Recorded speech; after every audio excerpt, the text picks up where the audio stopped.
बिस्मिल्लाहिर्रहमानिर्रहीम। आज के लेक्चर स्टार्ट करते हैं। आज मैं आपको बताऊंगी कि डिफरेंशियल ज्योमेट्री के अंदर जो हम वेक्टर्स को यूज़ करते हैं वो बेसिकली 3 हैं, उनके साथ हम डील करते हैं और वो कौन कौन से हैं। टेंजेंट है, नॉर्मल है एंड बाय नॉर्मल है। बाय नॉर्मल इन दोनों के मतलब टेंजेंट और नॉर्मल के परपेंडिकुलर होता है, ठीक है।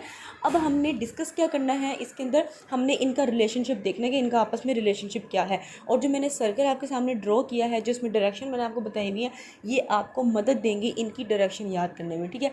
अब डायरेक्शन किस चीज़ की याद करनी है, वेक्टर्स के क्रॉस प्रोडक्ट की। और कौन से वेक्टर्स जो आपके सामने नज़र आ रहे हैं, इनमें से किसी दो का अगर आप क्रॉस प्रोडक्ट लेंगे तो वो तीसरे वेक्टर के इक्वल होगा, ठीक है।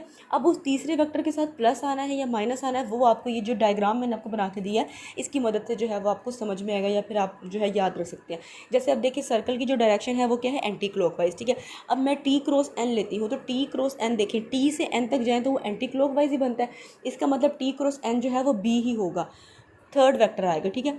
अगर मैं यहाँ पे n क्रॉस टी कर देती हूँ, मतलब n का क्रॉस प्रोडक्ट भी t करती हूँ, तो n से t की तरफ जाएंगे तो वो क्लॉकवाइज बन जाएगा, ठीक है। तो जब वो क्लॉकवाइज बनेगा तो जो b आंसर होगा उसके साथ माइनस आ जाएगा। मतलब कि किसी दो वेक्टर का अगर आप क्रॉस प्रोडक्ट लेंगे तो आपके पास थर्ड वेक्टर आएगा, ठीक है।